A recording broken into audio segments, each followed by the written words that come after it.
Shalom, selamat pagi teman-teman yang dikasihi oleh Tuhan. Kita bersyukur pada pagi hari ini kita kembali boleh beribadah bersama-sama secara online. Saya berdoa dan berharap kiranya ibadah pada pagi hari ini boleh menjadi berkat bagi kita semua.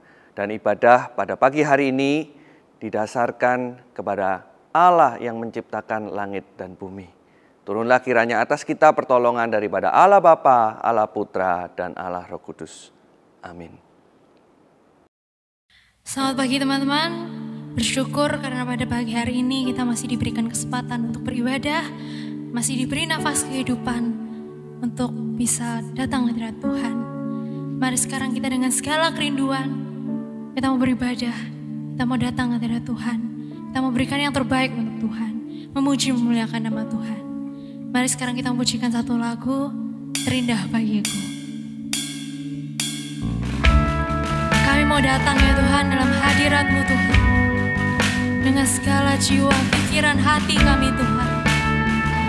Kau yang melayakan kami Tuhan. Ku datang ya Tuhan di hadirat-Mu. Indah hadir-Mu. Ku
ingin selalu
Tuhan, hari ini kami mau datang Tuhan.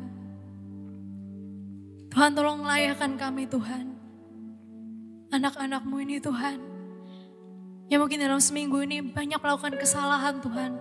Banyak melakukan dosa. Melakukan hal-hal yang mengecewakan hati Engkau Tuhan. Kami mau datang dengan sungguh-sungguh Tuhan. Dengan segala kerinduan kami Tuhan. Biarlah segala puji-pujian ini, kemuliaan ini. Hanya untuk meninggikan nama-Mu Tuhan. Untuk menyenangkan hati-Mu Tuhan. Terima kasih ya Tuhan. Terima kasih untuk segala berkat. Segala anugerah. Kami bersyukur Tuhan. Kami bersyukur. Hanya dalam nama-Mu Tuhan kami berdoa dan mengucap syukur. Amin. Selamat pagi semuanya. Gimana kabarnya? Semoga dimanapun kalian berada, kalian ibadah dengan siapapun, kalian baik-baik aja. Sekarang mari kita mau angkat suara kita pujikan yang terbaik untuk Tuhan kita. Ku kan terbang. Yuk kita tepuk tangan untuk Tuhan kita.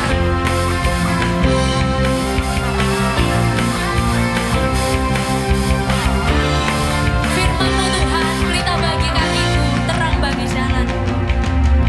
Firman-Mu Tuhan, pelita bagi kakiku,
waktu sejenak untuk berdoa, untuk mendoakan segala pergumulan pribadi kita masing-masing. Kita mau serahkan pada Tuhan, kita mau ngobrol dengan Tuhan. Mari kita mau berdoa. Mari kita mau doakan untuk setiap permasalahan pribadi kita. Baik itu mungkin dengan sekolah, pekerjaan, keluarga, teman, atau relasi yang lainnya. Kita mau serahkan dalam tangan Tuhan.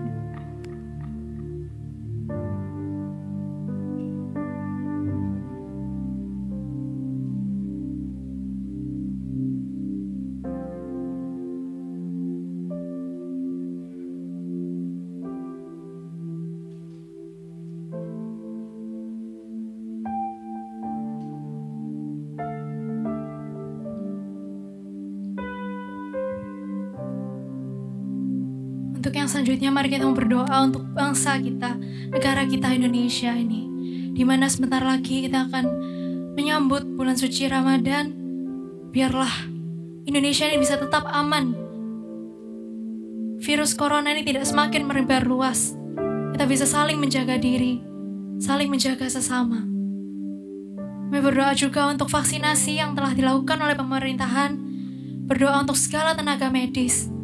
Biarlah mereka bisa bekerja, mengupayakan yang terbaik. Engkau yang mau pakai mereka, Tuhan. Sebagai kaki tangan-Mu, Tuhan. Agar kiranya virus ini bisa cepat selesai, Tuhan. Sekalinya bisa kembali ke normal lagi, Tuhan. Kami juga rindu, Tuhan, untuk beribadah di tempat-Mu ini, Tuhan. Di rumah-Mu ini, Tuhan. Tuhan mau berdoa untuk teman-teman yang menjalankan ibadah online ini, Tuhan. Segala staf gereja, pembicara, pendeta, penata layan semuanya, Tuhan. Kau yang mau pakai mereka untuk menjadi berkat, Tuhan. Saluran untuk datang kepadamu, Tuhan. Untuk beribadah padamu, Tuhan. Terima kasih, Tuhan, untuk segala kebaikan-Mu, untuk segala penyertaan-Mu dalam hidup kami, Tuhan. Kami serahkan semuanya dalam tangan-Mu, Tuhan.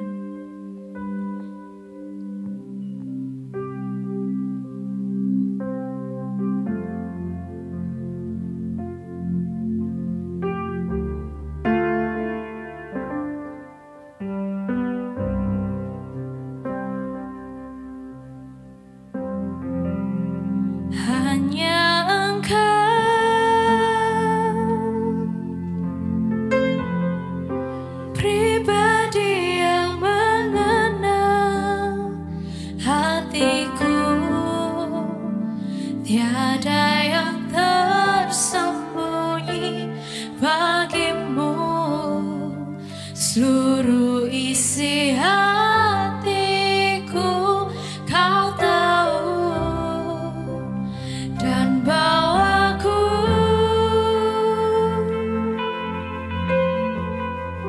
untuk lebih dekat lagi padamu, tinggal dalam indahnya dekapan kasih-Mu.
Mari sebelum mendengarkan firman Tuhan, kita berdoa terlebih dahulu. Bapa dalam kerajaan surga, terima kasih untuk puji-pujian yang sudah boleh kami nyanyikan. Kami boleh terberkati oleh nyanyian yang boleh membawa kami untuk menghayati Engkau.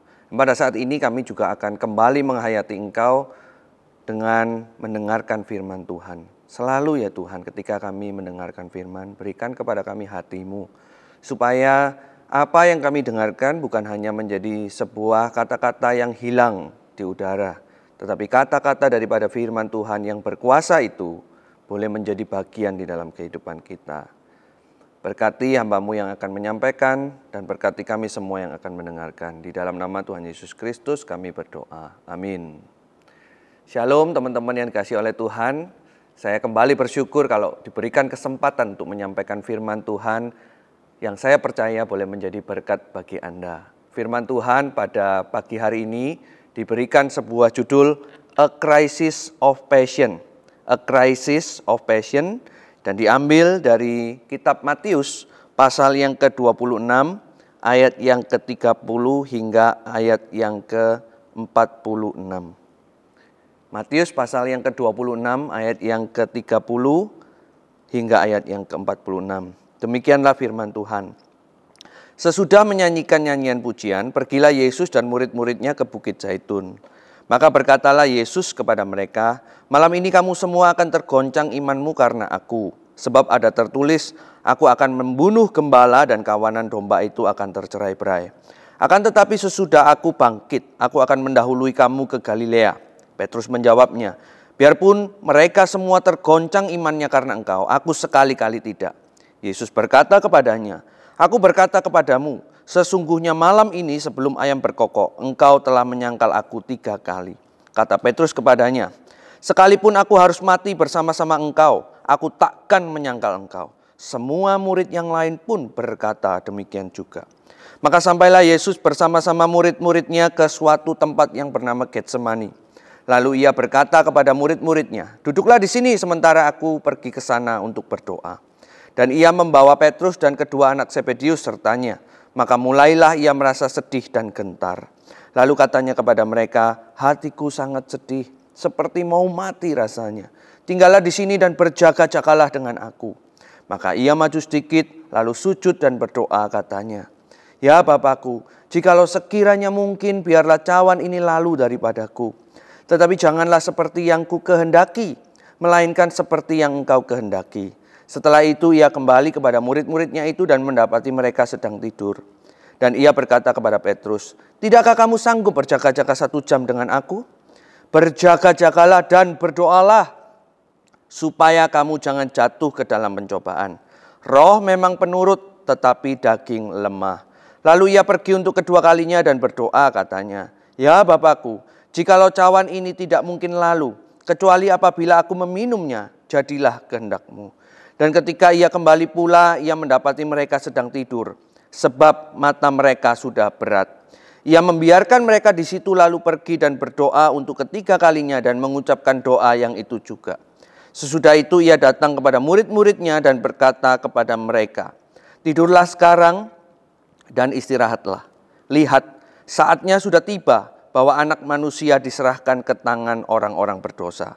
Bangunlah, marilah kita pergi. Dia yang menyerahkan aku sudah dekat. Berbicara mengenai passion, saudara. Passion hari ini di-endorse oleh banyak orang. Apa itu passion? Passion itu adalah hasrat atau keinginan kuat untuk mengerjakan sesuatu. Saudara, kalau di zaman dahulu orang melakukan pekerjaan untuk mendapatkan uang semata, maka hari ini orang-orang berpikir berbeda. Pekerjaan itu memang betul dikerjakan untuk mendapatkan atau menghasilkan uang. Tetapi bukan hanya itu. Hari ini orang-orang mengerjakan pekerjaan mengikuti passion mereka, mengikuti hasrat, mengikuti keinginan daripada orang-orang yang memiliki passion itu. Kita lihat saja bagaimana 1 dekade lalu tidak pernah terbayangkan ada pekerjaan sebagai seorang gamer. Hari ini orang-orang bisa bermimpi untuk menjadi gamer. 1 dekade lalu juga sulit membayangkan seorang menggantungkan hidupnya atau bekerja secara penuh waktu sebagai YouTuber. Tetapi hari ini kita melihat bagaimana YouTuber-YouTuber itu menggantungkan hidupnya sepenuhnya atau bekerja secara penuh waktu menjadi content creator. Artinya hari ini orang-orang mengendorse passion itu sebagai sesuatu yang harus dilakukan. Menjadi sukses, terbaik, dan terkenal memakai atau melalui passion. Nah, ini sesuatu yang sangat baik. Tetapi kadang-kadang kita lupa bahwa seringkali passion yang mendasari seseorang melakukan pekerjaan tadi didasarkan atas kesenangan diri. Bukan apa yang Tuhan percayakan dalam passion itu. Saya percaya kita sebagai anak-anak Tuhan bukan tidak boleh memiliki passion, tetapi diajar bagaimana menyelaraskan passion itu dengan kehendak Tuhan. Menyelaraskan kehendak Tuhan atas hidup kita dan melakukan apa yang menjadi perintahnya. Bukan sekedar mengikuti passion belaka, apalagi passion yang muncul dari keinginan kita. Bukan berarti kita tidak boleh memiliki keinginan, tetapi haruslah keinginan yang menjadi passion itu selaras dengan kehendak Tuhan. Bukan sekedar didrive oleh kesenangan belaka. Pada pagi hari ini kita akan belajar bagaimana menyelaraskan passion kita dengan passion Tuhan. Yang pertama adalah berjaga-jaga terhadap passion kita. Tanpa kita sadari, hari ini kita didrive atau digerakkan oleh hal-hal yang menyenangkan kita. Secara natural kita senang dihibur dan celakanya juga kita cenderung juga menyukai dosa lebih daripada kebenaran. Sehingga passion kita rentan sekali untuk bercampur dengan hati yang demikian. Kita melihat banyak sekali bagaimana YouTuber-YouTuber yang mengikuti passion mereka. Tetapi dalam tayangannya mengumbar kekayaan, mengumbar nafsu. Dan maafkan, kadangkala juga tayangan-tayangan itu sebetulnya menjadi kerugian bagi orang lain. Tetapi karena tayangannya menghibur, maka kemudian tayangan itu menjadi terkenal dan penguploadnya atau YouTubernya menganggap ini sebuah hal yang layak untuk dilakukan. Saudara, saya pikir passion yang seperti ini adalah passion yang bertentangan dengan firman Tuhan. Maka kemudian kita perlu untuk berjaga-jaga terhadap passion kita. Di dalam ayat yang kita baca, Tuhan Yesus meminta murid-murid untuk berjaga-jaga terhadap keinginannya. Peristiwa ini dimulai dengan sebuah kejadian yang menggoncangkan iman. Saudara, kalau kita memperhatikan ayat yang ke-31, Matius menuliskan demikian. Maka berkatalah Yesus kepada mereka, malam ini kamu semua akan tergoncang imanmu karena aku. Sebab ada tertulis, aku akan membunuh gembala dan kawanan domba itu tercerai-berai. Saudara, Matius menggunakan kata skandaliso yang diterjemahkan tergoncang imanmu. Yang hari ini kita kenal skandaliso itu dengan kata skandal. Yang menunjukkan adanya waktu-waktu krisis yang mengontraskan antara Tuhan Yesus yang berjaga-jaga dengan murid-murid yang tidur. Saudara, ini adalah kontras antara keinginan Tuhan Yesus dengan keinginan murid-murid. Keinginan Tuhan Yesus adalah mereka berjaga-jaga karena waktu ini adalah skandal. Saudara, Anda mungkin bisa berpikir begini, loh ini kan waktu malam menjelang pagi. Atau kalau kita tafsirkan waktunya kira-kira jam 1 hingga jam 4 pagi. Bukankah ini adalah waktu-waktu yang wajar untuk seseorang itu mengantuk dan tidur? Betul, saudara. Tetapi yang menjadi penekanan di dalam perikop ini adalah waktu-waktu itu adalah waktu-waktu skandal. Artinya walaupun mereka lelah karena memang ini adalah waktunya tidur, tetapi Tuhan Yesus memberikan satu penekanan. Ini adalah waktu yang khusus. Bukan seperti hari biasa yang di mana jam-jam itu adalah jam-jam tidur. Ini adalah waktu-waktu khusus di mana waktu-waktu ini adalah skandal. Jadi ketika ada waktu-waktu skandal ini, Tuhan Yesus ingin mereka berjaga-jaga. Tetapi keinginan ini berbeda dengan keinginan daripada murid-murid yang menganggap, ya walaupun waktunya skandal, tapi keinginanku adalah keinginan tidur. Maka kemudian mereka mengikuti keinginannya, yaitu tidur. Nah, Matius di sini ingin mengontraskan ini. Tuhan Yesus berjaga-jaga walaupun di tengah-tengah kondisi yang melelahkan. Tetapi karena ini adalah waktu-waktu yang krusial, waktu-waktu yang skandal tadi, maka ia menggerakkan keinginannya untuk berjaga-jaga. Dan kemudian yang kedua, waktu-waktu ini juga ditandai dengan peringatan. Jelas sekali di ayat yang ke-34, Tuhan Yesus memperingatkan kepada Petrus. Yesus berkata kepadanya, "Aku berkata kepadamu, sesungguhnya malam ini sebelum ayam berkokok engkau telah menyangkal aku 3 kali. Dan di ayat yang ke-31 yang tadi kita baca, aku akan membunuh gembala dan kawanan domba itu akan tercerai-berai." Waktu-waktu ini ditandai dengan sebuah peringatan keras. Tuhan Yesus akan mengatakan mereka tercerai-berai. Petrus akan menyangkal dan hatinya sangat sedih menunjukkan adanya peringatan yang terjadi di sana. Maka kemudian Tuhan Yesus ingin di dalam waktu-waktu itu mereka berjaga-jaga. Peringatan maupun tanda telah diberikan kepada mereka. Saudara, kalau kita mau iseng-iseng berpikir lebih jauh, saudara ya. Waktu saya menggali firman ini, saya kemudian berpikir demikian.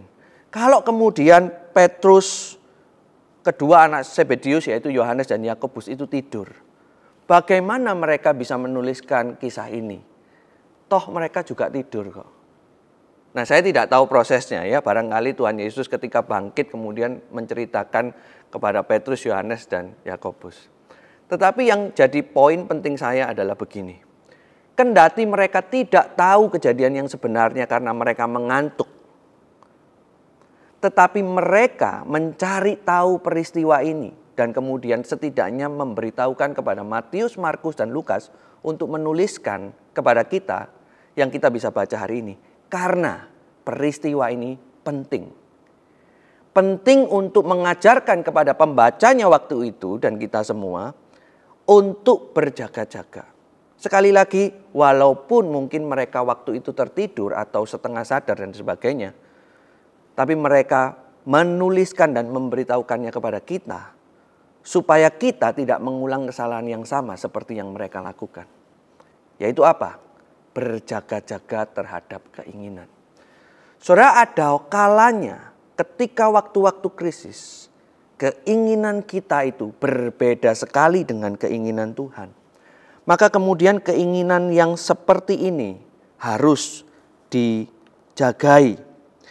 Passion bisa menipu, tidak selalu tepat.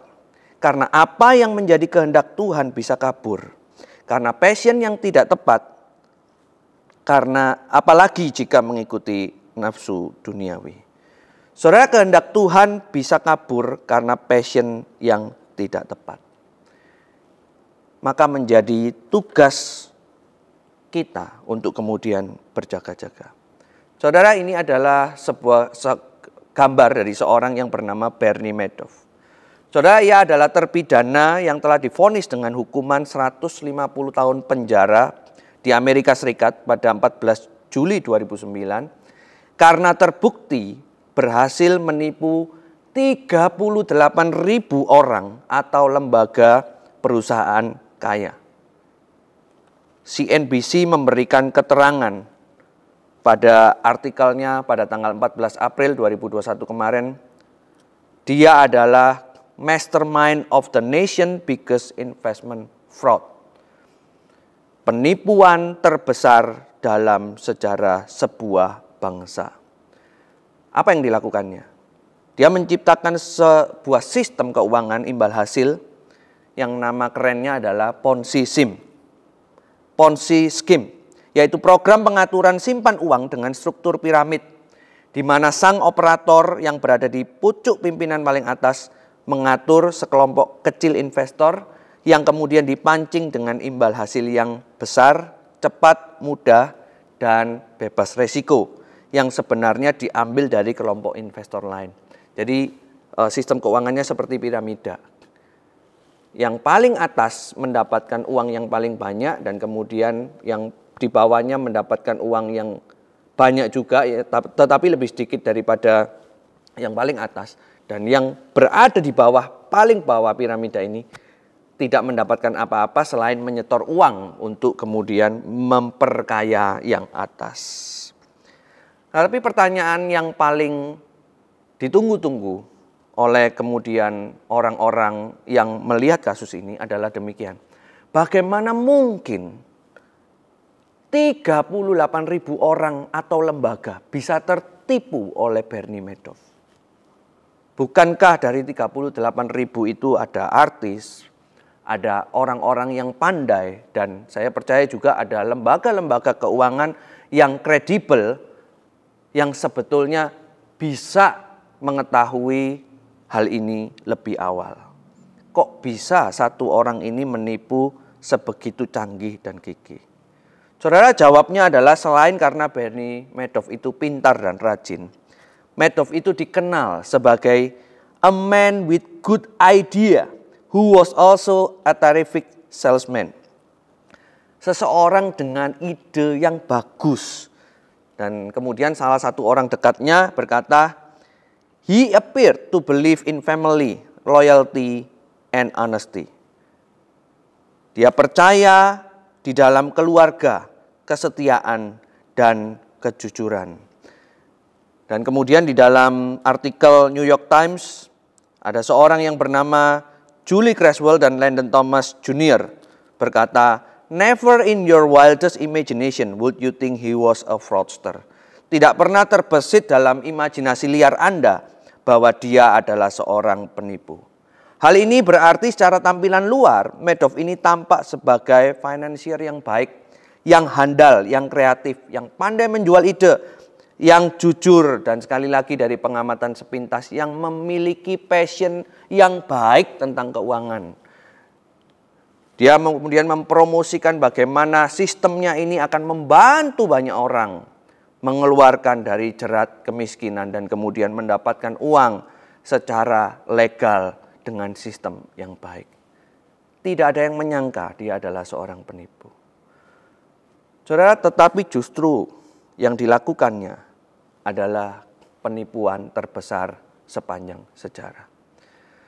Orang-orang tertipu melihat karakternya, orang-orang tertipu melihat passionnya, dan kemudian orang mendapatkan harapan-harapan kosong. Saudara, sekali lagi passion itu bisa menipu, tidak selalu tepat.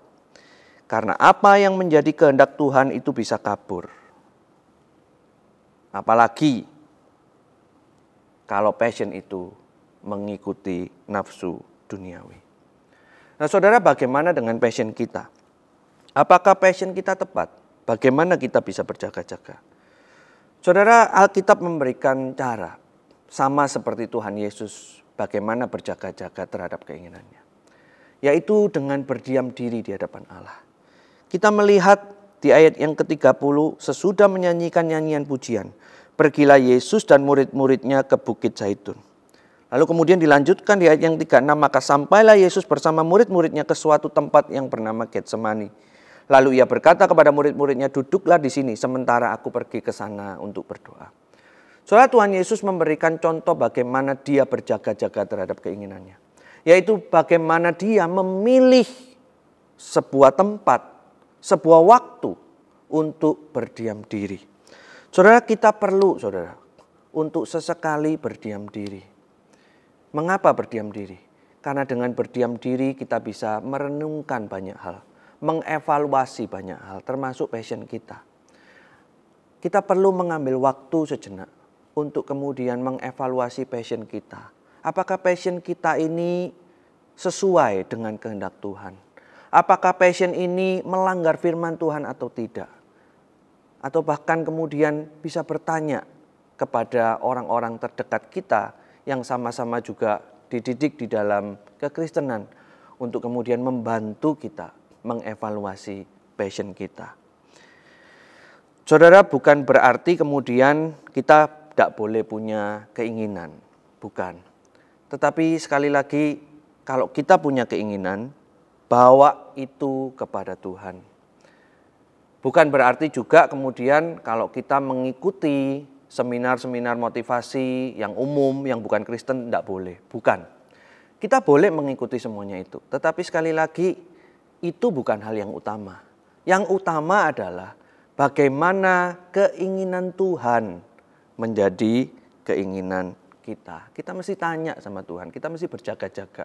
Kita mesti ambil waktu di dalam kesibukan kita, cari waktu, cari tempat untuk kemudian tanya sama Tuhan, apakah passion kita sama dengan passion Tuhan.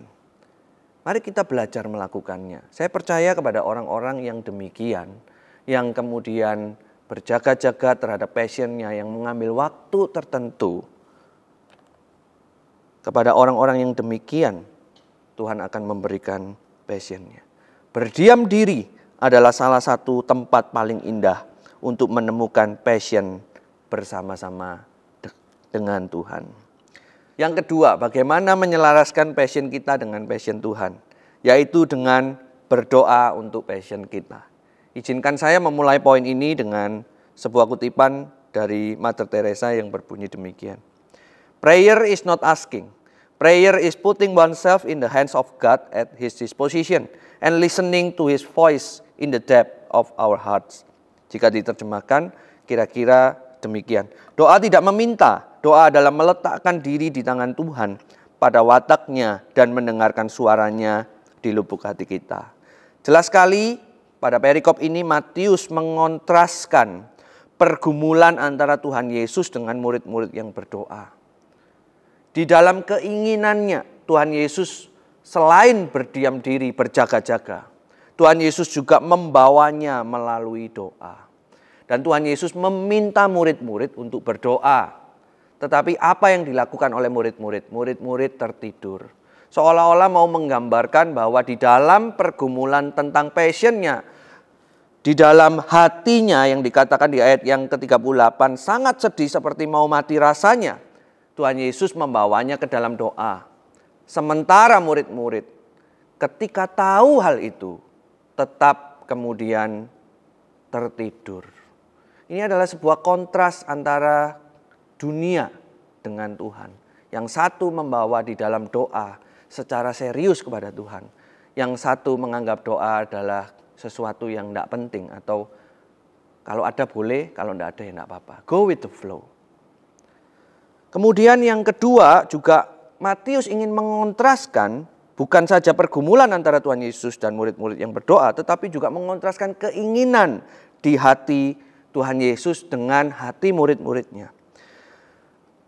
Sementara kemanusiaan Tuhan Yesus menuntut penyelesaian masalah bukan kepada salib, namun keilahiannya menuntun penebusan melalui salib. Ia menyerahkan keinginannya kepada Allah yang membawanya kepada penderitaan salib dan kemenangan atas maut. Saudara, kalau kemudian saya boleh mengeksplor hal ini, barangkali kemanusiaan Tuhan Yesus kalau dibahasakan hari ini, kira-kira mau ngomong begini, ya Allah, bukankah aku ini sudah turun dari tempat yang paling mulia yang agung menuju tempat yang paling rendah dengan cara yang paling hina. Hidup bukan di tengah-tengah kekayaan, tetapi hidup pas-pasan sebagai anak dari seorang tukang kayu. Yang kemudian di dalam perjalanan kehidupannya banyak sekali difitnah, banyak sekali disalahpahami bahkan oleh keluarga sendiri. Dan kemudian dimusuhi oleh banyak orang. Punya murid-murid yang bukan juga murid-murid terkenal, tetapi kebanyakan dari mereka adalah orang-orang biasa yang bekerja sebagai nelayan. Dan kemudian ada pemberontak juga yang kemudian menjadi muridnya. Apakah semuanya ini tidak cukup? Kalau boleh, cawan ini lalu daripadaku. Kalau boleh saya tidak perlu menjalani salib karena saya sudah cukup menderita mengikuti passion Tuhan. Tapi di tengah-tengah keinginan yang demikian, keinginan ini diserahkan kepada Bapa. Tuhan Yesus memberikan contoh, tidak cukup seseorang itu menyerahkan separuh keinginannya. Tetapi ketika seorang itu mau mengenal Allah, mengikut Yesus, dia harus menyerahkan keinginan itu sepenuh-penuhnya. Sepenuh-penuhnya. Tuhan Yesus menempatkan kehendak Allah untuk mengatur semua passion-nya melalui doa. Tuhan Yesus menempatkan kehendak Allah untuk mengatur semua passion-nya melalui doa. Inilah teladan yang diberikan Tuhan Yesus yang dicatat oleh Matius. Berdoa untuk passion kita. Saudara, ini adalah gambar daripada sebuah produk yang barangkali kita juga menjadi pengguna daripada produk itu, yaitu Colgate. Saudara, kalau kita melihat produk Colgate Palmolive ini, produk ini adalah produk terkenal dan kemudian perusahaannya masuk di antara salah satu top 500 perusahaan dunia, Fortune 500. Dan kemudian ini juga dinobatkan sebagai salah satu perusahaan paling sukses di Amerika. Saudara, sejarah perusahaan ini bukan dibangun dari orang yang kaya yang kemudian sukses langsung jadi dan kemudian langsung menjadi besar. Tidak. Perusahaan ini didirikan oleh seorang yang bernama William Colgate. William Colgate ini adalah seorang pekerja biasa yang kemudian bekerja di perusahaan yang kemudian dipecat dan kemudian mendirikan perusahaan Colgate ini dan kemudian sekarang menjadi perusahaan yang besar. Tapi di balik cerita perusahaan yang besar ini, dikisahkan bahwa seorang William Colgate ini adalah seorang yang takut akan Tuhan. Ketika dia mendirikan perusahaan ini sebagai passion-nya, dia menyerahkannya kepada Tuhan melalui doa. Dan ketika dia menyerahkan passion-nya ini melalui doa, Tuhan menjawab doanya. Tetapi dengan kemudian Colgate ini memberikan lebih banyak daripada orang-orang yang lain. Kalau orang-orang Kristen yang lain memberikan hanya 10%, maka William Colgate ini memberikan lebih dari itu. Sebagai komitmennya, sebagai passionnya yang kemudian mau diselaraskan oleh Tuhan. Apa yang menjadi passionnya? Bukan sekedar menumpuk kekayaan. Tetapi passionnya adalah memberkati lebih banyak orang melalui apa yang dilakukannya. Sehingga dia tidak segan-segan untuk mempersembahkan keuntungannya yang buahnya itu untuk pekerjaan Tuhan. Saudara, saya bukan mengendorse Anda untuk kemudian memberikan persembahan, tidak. Tetapi poin daripada cerita ini adalah apa yang menjadi passion daripada William Colgate. Passion itu diserahkan kepada Tuhan dan kemudian passion itu menjadi berkat bagi banyak orang. Mungkin teman-teman berkata, "Oh, itu kan passion yang berhasil." Saudara. Barangkali ada passion yang tidak berhasil. Saudara, saya pernah juga punya pengalaman tentang passion ini. Saudara, sebagai hamba Tuhan, tentu saya ingin dikenal sebagai hamba Tuhan yang terkenal. Sebagai hamba Tuhan yang pandai berkhotbah. Sebagai hamba Tuhan yang kalau kemudian di depan mimbar itu boleh membawa sejumlah orang mengenal Tuhan, mengangkat tangannya dan kemudian menyerahkan diri kepada Tuhan. Itu adalah harapan hamba-hamba Tuhan. Saudara, satu kali saudara, tanpa disangka-sangka, saya ditawari sebuah pelayanan saudara, di luar negeri. Saudara, bukan sebuah rahasia lagi. Bagi kita orang-orang Indonesia, apalagi hamba Tuhan yang ada di Indonesia, melayani sebagai hamba Tuhan di luar negeri itu adalah kesempatan yang langka. Dan kesempatan yang barangkali juga ditunggu-tunggu. Maka kemudian ketika saya mendapatkan tawaran ini, hati saya langsung senangnya bukan main gitu ya. Waduh, kok bisa ya? Saya tidak pernah membayangkan saya pelayanan di luar negeri. Dan kemudian ini ada tawaran untuk melayani di luar negeri. Dan kemudian ini jugalah yang kemudian menjadi keinginan saya untuk kemudian menjadi hamba Tuhan yang terkenal. Saudara, tetapi kemudian saya belajar untuk membawa passion itu di dalam doa. Dan ketika saya membawanya di dalam doa, Tuhan menjawab saya, itu memang keinginanmu, tapi bukan keinginanku. Saudara, ketika Tuhan menjawab itu bukan perkara yang mudah. Ketika Tuhan bilang, tidak perlu ke sana. ditolak tawaran itu. Saya gamang, saudara. Saya tanya ke orang tua, saya tanya ke hamba-hamba Tuhan lain, dan mereka malah menjawab, nggak apa-apa, duit, lakukan saja, ambil aja tawaran itu dan kamu pelayanan di sana dengan baik. Toh pelayanan di sana juga menjadi berkat, bukan? Asal dengan motivasi yang baik. Tetapi saya tahu ketika saya membawa passion itu di dalam doa, itu bukan passionnya Tuhan. Maka kemudian saya harus belajar untuk menghilangkan passion saya dan mengikuti passion Tuhan, walaupun sulit. Saudara, ini adalah passion yang dalam tanda kutip gagal. Tapi saya belajar untuk mengikuti keinginan Tuhan, bukan apa yang menjadi keinginan saya. Maka hari ini saya ingin kita belajar, kalau kita punya passion, selain kita berjaga-jaga dengan passion kita, bawalah passion itu dalam doa. Jangan malas berdoa. Spend time, sediakan waktu untuk berdoa. Taruh passionmu itu di tangan Tuhan. Dan katakanlah, passion ini aku taruh di tanganmu ya Tuhan. Supaya kehendak Tuhan yang jadi. Jadikan passionmu seperti passionnya melalui doa. Sehingga kehendaknya yang jadi dalam passionmu. Bawa dalam doa.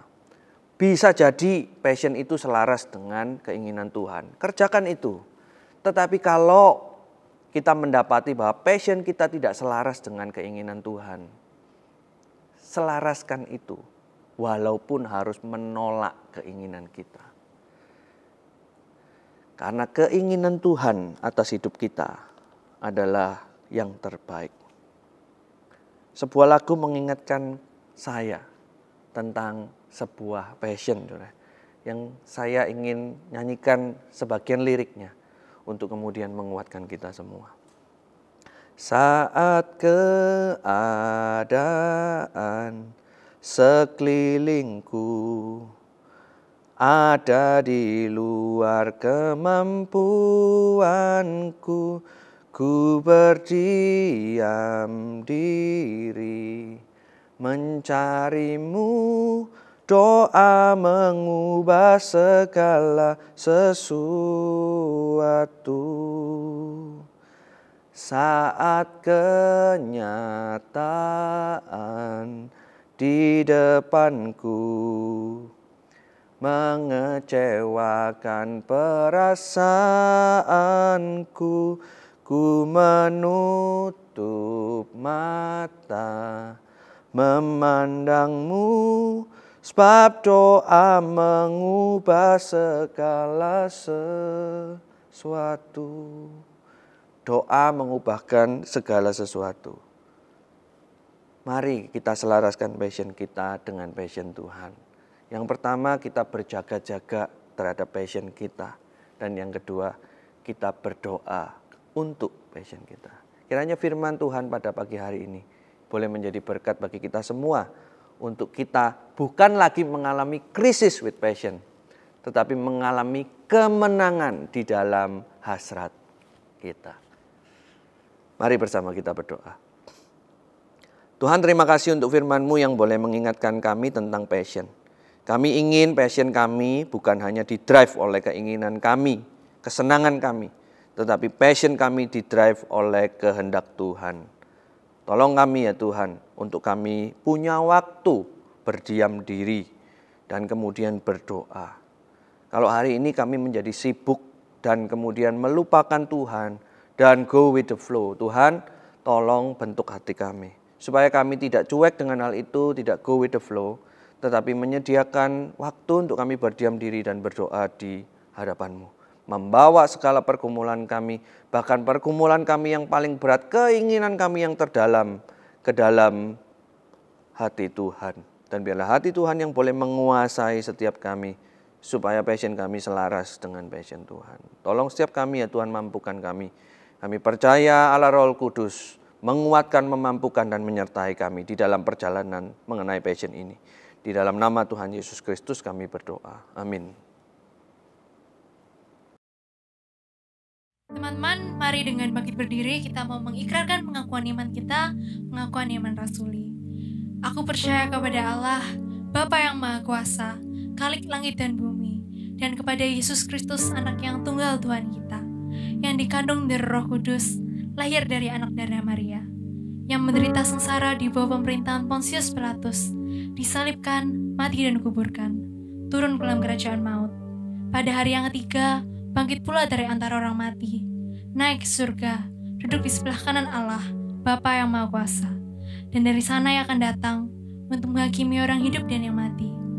Aku percaya kepada Roh Kudus, gereja yang kudus dan am, persekutuan orang kudus, pengampunan dosa, kebangkitan tubuh, dan hidup yang kekal. Amin.